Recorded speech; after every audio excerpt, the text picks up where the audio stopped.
ఇక దేశీయ మార్కెట్లో పసిడి ధరలు పరుగులు పెడుతున్నాయి. ట్రంప్ ట్రేడ్ డీల్స్ తో ఇన్వెస్టర్లు బంగారంపై పెట్టుబడులు పెడుతున్నారు. దీంతో పుత్తడికి డిమాండ్ పెరిగి రోజుకో రికార్డును బ్రేక్ చేస్తుంది.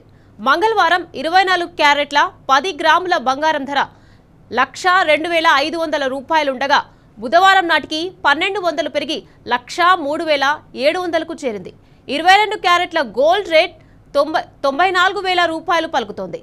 ఇక నిన్న 1,17,500 ఉన్న కిలో వెండి ధర ఇవాళ 2,000 పెరిగి 1,19,500 రూపాయలకు చేరింది.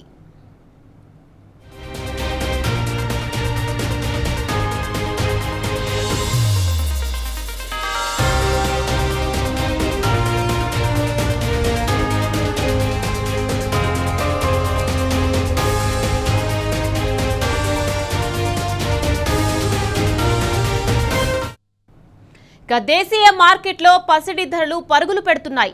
ట్రంప్ ట్రేడ్ డీల్స్ తో ఇన్వెస్టర్లు బంగారంపై పెట్టుబడులు పెడుతున్నారు. దీంతో పుత్తడికి డిమాండ్ పెరిగి రోజుకో రికార్డును బ్రేక్ చేస్తుంది. మంగళవారం 24 క్యారెట్ల 10 గ్రాముల బంగారం ధర 1,02,500 రూపాయలుండగా బుధవారం నాటికి 1,200 పెరిగి 1,03,700కు చేరింది. 22 క్యారెట్ల గోల్డ్ రేట్ 94,000 రూపాయలు పలుకుతోంది. ఇక నిన్న 1,17,500గా ఉన్న కిలో వెండి ధర ఇవాళ 2,000 పెరిగి 1,19,500 రూపాయలకు చేరింది.